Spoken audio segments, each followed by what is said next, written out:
이제 이번 시간에 얘기할 거는 내가 요즘 가장 빠져있는 편집 시업 라시트포에 대한 이야기를 할 텐데, 이전에 언커먼이나 프레임 몬타나, 스펙스 몬타나에 대해서 얘기를 했지만, 사실 언커먼이나 스펙스 몬타나 같은 경우에는 자체 브랜드잖아. 자기네들이 디자인을 하고 생산까지 하는 자체 브랜드인데, 라시트포는 자체 브랜드가 아니라 편집샵이지. 편집샵인데 내가 굉장히 요즘에 많이 가고 있는 편집샵이야. 최근에 안경 구매는 다 라시트포에서 구매를 했고, 지금 쓰고 있는 안경도 라시트포에서 구매를 한 안경이고, 라시트포와의 첫 인연이라고 하면은 백산 안경을 빼놓을 수가 없어.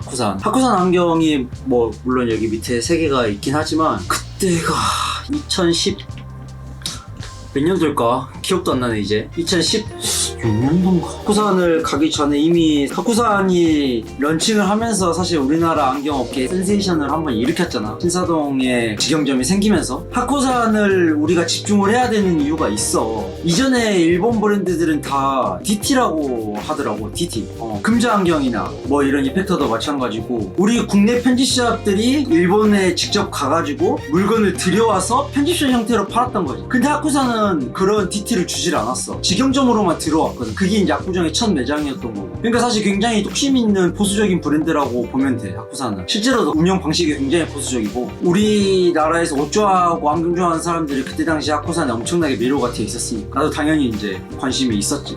그래서 하쿠산에 가서 한 3개 정도의 안경을 구매를 하면서 하쿠산에 대해서 이제 뭔가 체감을 했는데, 그때 당시 하쿠산에서 내가 굉장히 멋있다라고 생각했던 그 매니저분이 있었어. 그때는 뭐 이렇다 할 친분이 있지도 않았고, 그냥 저분 굉장히 포스가 있고 멋있으시다 라고만 혼자 생각을 하고 있었지. 그리고 옷도 굉장히 잘 입으시고, 그렇게 알고 있다가 이제 성수동에 라시트포라는 매장을 여셨는데, 알고 보니까 이분 하쿠산에 있으셨던 분인데 이게 된 거지. 그게 그래가지고는 굉장히 기대되는 샵이다 라고 생각을 해서 런칭을 하고 나서 얼마 안 돼서 방문을 했었는데, 처음에 내가 샀던 안경이 바로 이 레스카 모델.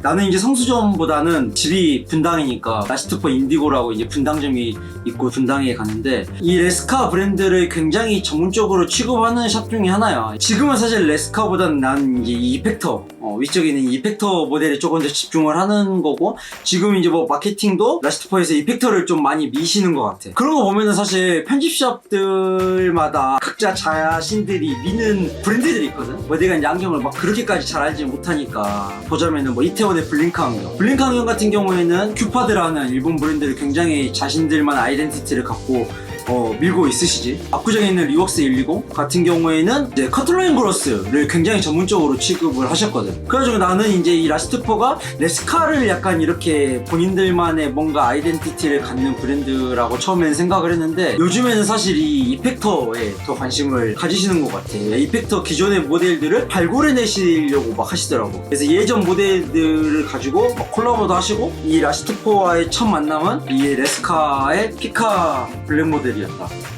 마지막 남은 한 모델을 내가 가져왔었어. 마지막 남은 원피스라는 이야기를 듣고 지갑을 어쩔 수 없이 열 수밖에 없었던. 이전까지는 크라운 판터 모델이 없었어. 나는 크라운 판터를 드리려면은 정말 제대로 된 걸 드리자 라는 생각을 항상 갖고 있었는데, 레스카 피카를 만났고 내 첫 번째가 이 크라운 판터면 되겠다라고 생각이 들어가지고, 그대로 이제 라시트포를 다니면서 사실 이런저런 안경을 엄청 구경을 했었어. 엄청 구경을 했는데, 비교적 최근에 산 건데, 이 짐 모델이라는 이펙터. 짐이라는 이름이 언더커버랑 콜라보를 해가지고 짐이라는 이름이 붙었지, 원래는 그 이펙터에 플랜저라는 모델이 있어. 플랜저 모델을 언더커버랑 콜라보를 하면서 짐이라는 모델의 이름이 붙은 거야. 플랜저라는 모델을 최근에는 라시트포가 공격적으로 마케팅을 하고 있는 모델이야. 이 모델이 기존의 이펙터라 하면은 사실 2000년대 손이라 그렇지. 선생님들이 쓰시고 다니셨던, 그리고 뭐 GD도 쓰고 다니기도 했고, 굉장히 볼드하고 플랫한 이런 모델들이 사실 이펙터의 주력 모델이란 말이야. 이펙터가 모델이 엄청 많지만, 이런 볼드한 모델이 이펙터라고 하면은 그거에 비해서는 이 집 모델은 굉장히 컴팩트하고 작지, 안경 알이. 근데도 볼드함은 여전히 유지되어 있는. 안경의 알의 크기가 굉장히 작아. 프렌저라는 모델이 이전에 한 뭐 10년도 정도 전에 나왔었어. 근데 주목받지 못하고, 한국에서는 주목받지 못하고 넘어갔지만은 다시 라시트포가 뭔가 주목을 받게 만들어주는 것 같아.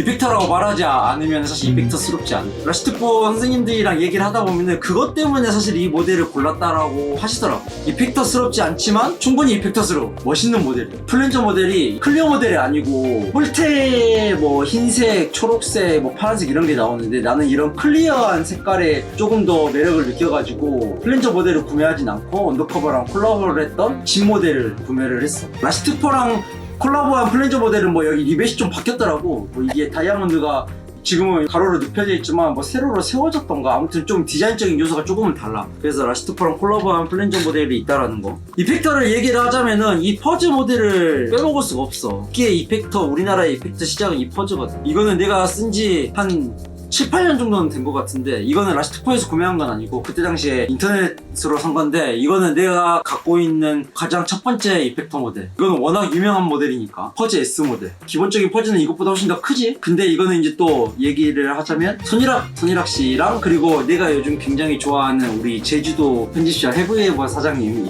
자주 쓰시는 퍼즈 S 모델. 이거는 뭐 워낙 베스트셀러 모델이니까. 이펙터를 또 얘기를 하자면 이 AW 모델을 빼먹을 수가 없지. 뭐 이것도 굉장히 유명한 모델이니까 AW 모델. 이것도 사실 이펙터에서 구매한 건 아니고 이것도 마찬가지로 꽤 오래전에 따로 구매를 했던 모델이고, 이 퍼즈나 AW는 내 추억이 담겨져 있는 모델이어가지고 따로 뭐 잘 착용은 하진 않지만 그냥 가지고만 있는 내 추억 상자 같은 느낌이고, 최근에 샀던 또 완전 이펙터스러운 모델은 사실 이 옵티모 모델.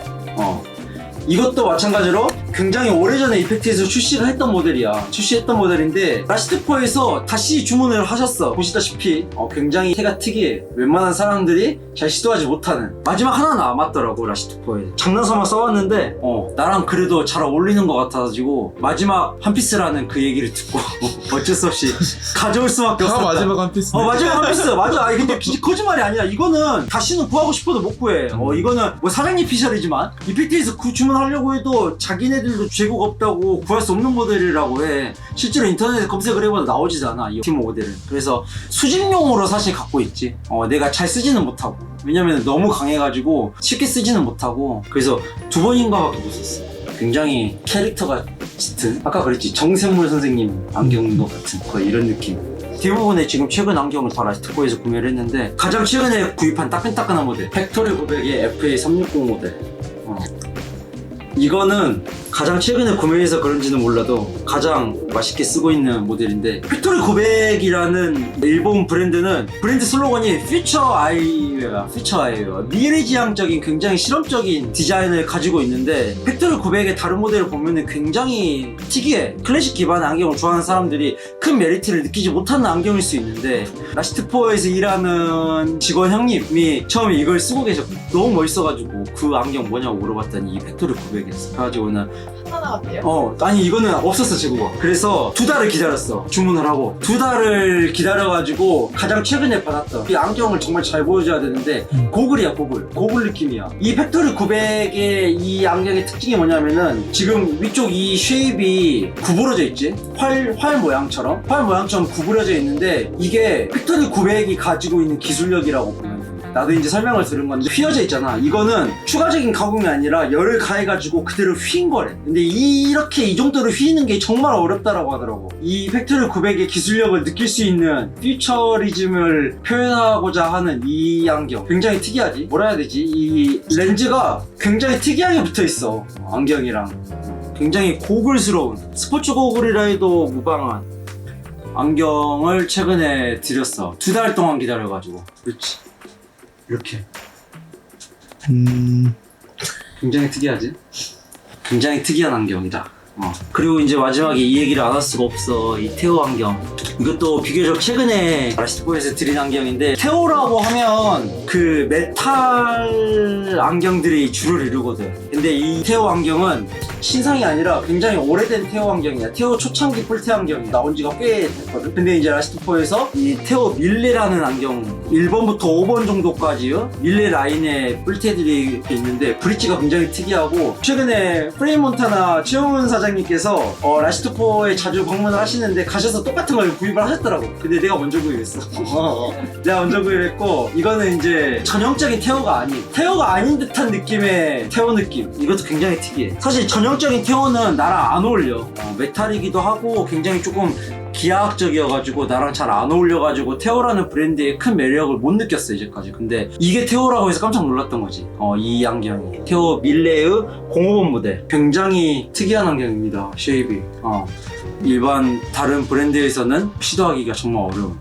그래서 이 안경도 비교적 최근에 사서 맛있게 열심히 잘 쓰고 있다. 라스트포는 처음이자 마지막으로 내가 뭐 소개하고 뭐 이렇게 언급하는 편집샵일 텐데, 뭐 내가 모든 편집샵을 다 가보진 않았지만은 뭐 비교를 하기는 힘들지만은 정말 그 편집샵에 가고자 하는 방향성이 정말 뚜렷한, 그들이 왜 이 안경을 바잉을 하고 어떻게 전개를 하는지가 정말 느껴져서 너무 좋은 편집샵 중에 하나고, 최근에는 아메리칸 옵티컬, 복각 얘기를 하면은 빼놓을 수 없는 아메리칸 옵티컬의 그, 사실 우리가 이제까지 아메리칸 옵티컬을 다 빈티지로 만나봤었는데, 아메리칸 옵티컬의 복각품이 최근에 들어왔어. 내가 그걸 이제 곧 사려고 마음을 먹고 있는데, 복각이 새 제품으로 들어왔어. 심지어 굉장히 싼 가격으로. 그게 우리나라 편집샵에서 어떻게 그렇게 공격적으로 바잉을 할 수 있을까 싶을 정도로 굉장히 바잉 능력이 뛰어나고, 바잉의 그런 방향성이 정말 투철하고, 내가 정말 좋아하고 아끼는 편집샵 중에 하나고, 요즘에 가장 애용하는 편집샵이다. 라스트포를 좋아하는 사람들은 정말 많은데, 사실 이제까지 내가 프레임몬타나나 언커먼이나 얘기를 한 것들은 다 클래식한 베이스들의 이전에 많이 봐왔던 프레임들이라면은, 요즘 내가 안경을 추천을 하는 약간 힙한 안경을 쓰고 싶다, 요즘에 안경의 트렌드를 알고 싶다, 그럼 무조건 라스트포로 가.